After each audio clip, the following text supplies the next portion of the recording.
Our story begins with Lisa, a young journalist from Johannesburg who has recently moved to Camps Bay in search of a fresh start and a compelling story. Lisa had heard the legend of the Dark Mermaid and was intrigued by the mystery. Determined to uncover the truth, she rented a small cottage by the beach, hoping to gather information and perhaps even catch a glimpse of the elusive creature. From the moment she arrived, Lisa was captivated by the beauty of Camps Bay. The pristine beaches, the crystal clear waters, and the breathtaking sunsets all beckoned to her. However, she couldn't shake the feeling that something was watching her, lurking just beneath the surface of the calm sea. One evening, as Lisa was unpacking her belongings, she heard a haunting melody carried on the breeze. The song was beautiful yet eerie, tugging at her heartstrings and sending chills down her spine. Curious and somewhat apprehensive, she followed the sound to the beach, where she saw a figure sitting on a rock, silhouetted against the moonlit sea. Lisa's breath caught in her throat. The figure was that of a woman, her long hair cascading down her back, and her lower half shimmering in the moonlight. Lisa's heart pounded with excitement and fear. She had found the Dark Mermaid. Before she could react, the woman turned to look at her, and Lisa felt a chill run down her spine. The mermaid's eyes were piercing and otherworldly, filled with a mixture of sorrow and anger. With a flick of her tail, the mermaid slipped into the water and disappeared beneath the waves. Determined to uncover the truth behind her encounter, Lisa returned to her cottage and began to document her findings. She spoke with local residents, delved into old newspapers and journals, and scoured the internet for any mention of the Dark Mermaid. Most were skeptical, dismissing the tales as mere superstition, but a few swore they had seen the mermaid with their own eyes. One name kept cropping up in her research: Henry Marshall, a marine biologist who had lived in Camps Bay many years before. According to the stories, Henry had encountered the mermaid during one of his expeditions and had become obsessed with her. Some claimed he had fallen in love with the creature, while others whispered that he had angered her and brought a curse upon himself. Intrigued, Lisa sought out Henry's descendants, hoping to learn more about his encounter with the mermaid. She eventually found an elderly man named James Marshall, who was more than willing to share his family's story. "My great-uncle Henry was a brilliant scientist," James explained. "He dedicated his life to studying marine life, and he spent countless hours exploring the waters of Camps Bay.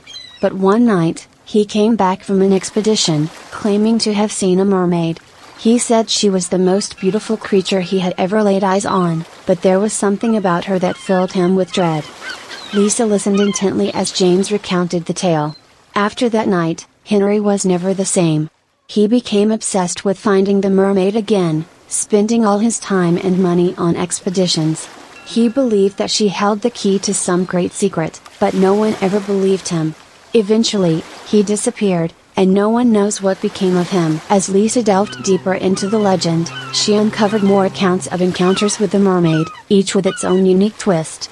Some spoke of fishermen who had been lured to their deaths by the mermaid's song, while others claimed that those who saw her were cursed with bad luck and misfortune.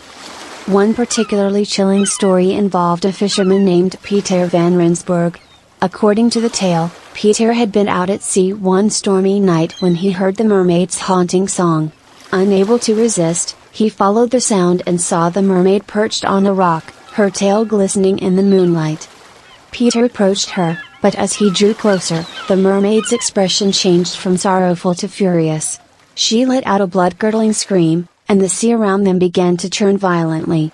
Peter was thrown from his boat and barely managed to make it back to shore. From that day on, he was plagued by nightmares and strange occurrences, convinced that the mermaid had cursed him. Lisa couldn't help but wonder if there was some truth to the stories.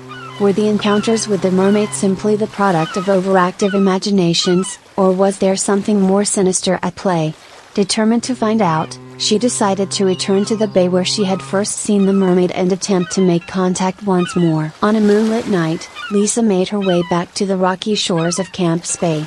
The waves lapped gently at her feet, and the cool breeze carried the scent of the sea. She sat on the beach, her eyes scanning the horizon for any sign of the mermaid. The haunting melody echoed in her mind, drawing her deeper into the mystery. Hours passed, and just as Lisa was about to give up, she heard the song once more. The melody was more beautiful and eerie than she remembered, tugging at her heartstrings and filling her with a sense of dread. She followed the sound, her heart pounding with anticipation and fear. As she approached the spot where she had first seen the mermaid, she saw a figure sitting on the same rock, silhouetted against the moonlit sea. The figure turned to look at her, and Lisa felt a chill run down her spine. The mermaid's eyes were filled with a mixture of sorrow and anger, and her tail shimmered in the moonlight. "Why do you seek me?" the mermaid asked, her voice like a melody carried on the wind. Lisa took a deep breath, her excitement tempered by a sense of reverence. "I want to understand," she replied. "I've heard so many stories about you, and I want to know the truth. Who are you, and why do you haunt this bay?" The mermaid's expression softened, and she sighed. "I am both a legend and a curse. Long ago, I was cursed by a powerful sorcerer. He bound me to these waters, and I cannot leave. My song is a cry for help, but it also draws those who would do me harm. I am both a siren and a prisoner." Determined to help the mermaid, Lisa continued to meet with her, learning more about her past and the curse that bound her. The mermaid revealed that the sorcerer who had cursed her had been driven by jealousy and greed. He had coveted her beauty and power and had sought to control her for his own gain. "Is there any way to break the curse?"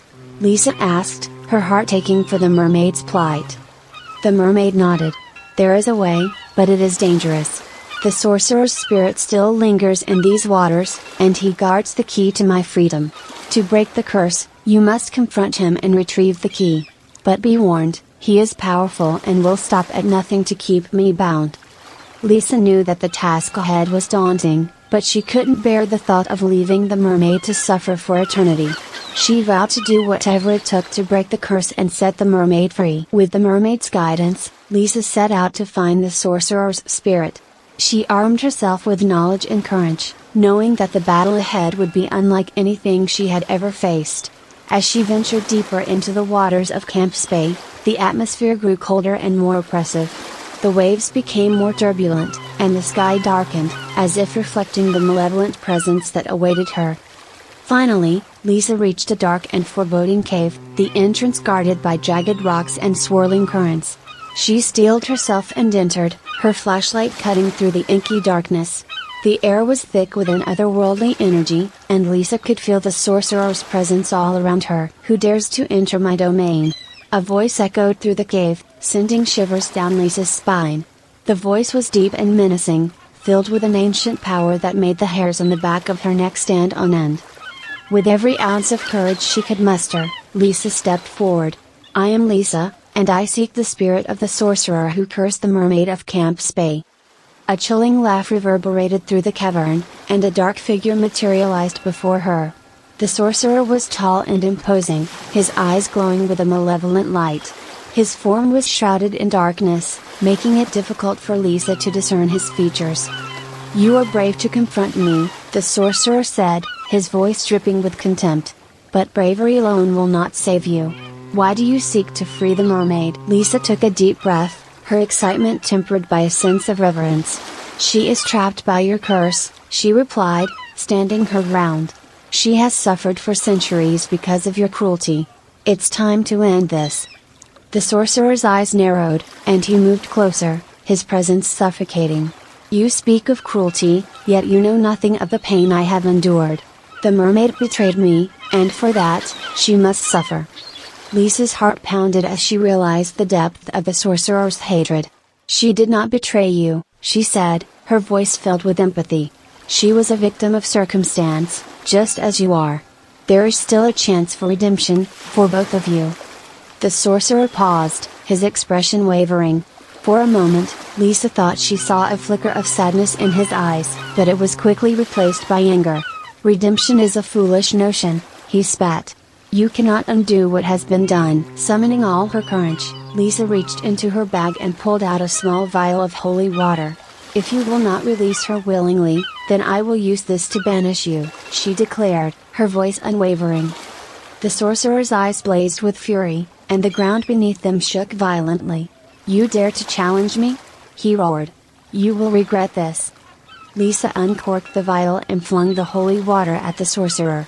The liquid sizzled and hissed as it made contact with his form, and he let out a deafening scream. the cavern filled with a blinding light, and Lisa shielded her eyes from the brilliance. When the light faded, the sorcerer was gone. The oppressive atmosphere lifted, and the cave was silent once more. Lisa let out a sigh of relief, her heart still pounding from the confrontation. With the sorcerer's spirit banished, Lisa knew that the mermaid's curse was finally broken. She made her way back to the shores of Camps Bay, her steps light with the knowledge that she had succeeded in her mission. As she reached the beach, the first rays of dawn began to break over the horizon. The sea was calm and serene, and the air was filled with a sense of peace. Lisa stood at the water's edge, her eyes scanning the horizon for any sign of the mermaid. Moments later, the water parted, and the mermaid emerged, her tail glistening in the early morning light. Her expression was one of pure joy and gratitude as she swam toward Lisa. "You did it," the mermaid said, her voice filled with emotion. "You broke the curse. I am free." Lisa smiled, her heart swelling with pride and relief. "It wasn't easy, but I knew I had to help you." The mermaid's eyes sparkled with gratitude. "I cannot thank you enough for what you have done. You have given me my freedom and restored my hope." As the sun rose higher in the sky, the mermaid turned to face the open sea. "I can finally return to my home," she said, her voice filled with wonder. "I will never forget you, Lisa." With a final smile, the mermaid dove beneath the waves and disappeared into the depths of the ocean.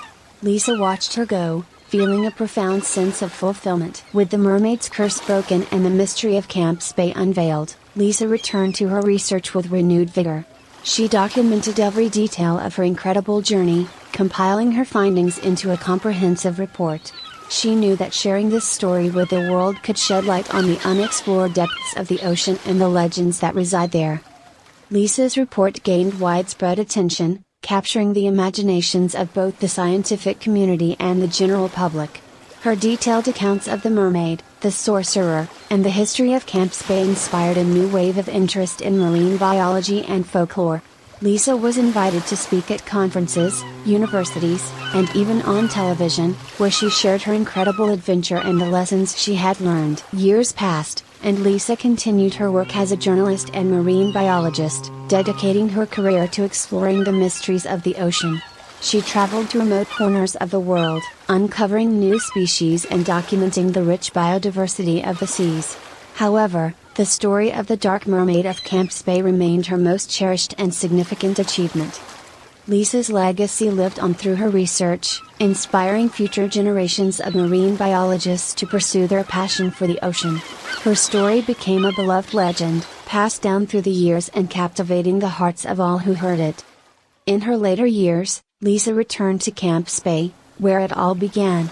As she stood on the shores of the bay, watching the waves crash against the rocks, she felt a deep sense of peace. The legend of the mermaid would live on, a testament to the power of hope, courage, and the enduring human spirit. And so, the story of the Dark Mermaid of Camps Bay continued to captivate and inspire, reminding all who heard it that even the most elusive legends can hold a kernel of truth. If you were captivated by the dark, sinister, and suspenseful tale of the Dark Mermaid of Camps Bay and want more thrilling stories and engaging content, don't forget to like, share, and subscribe to our channel. Your support helps us continue to bring you stories that ignite your imagination and keep you on the edge of your seat. Thank you for being part of our storytelling community.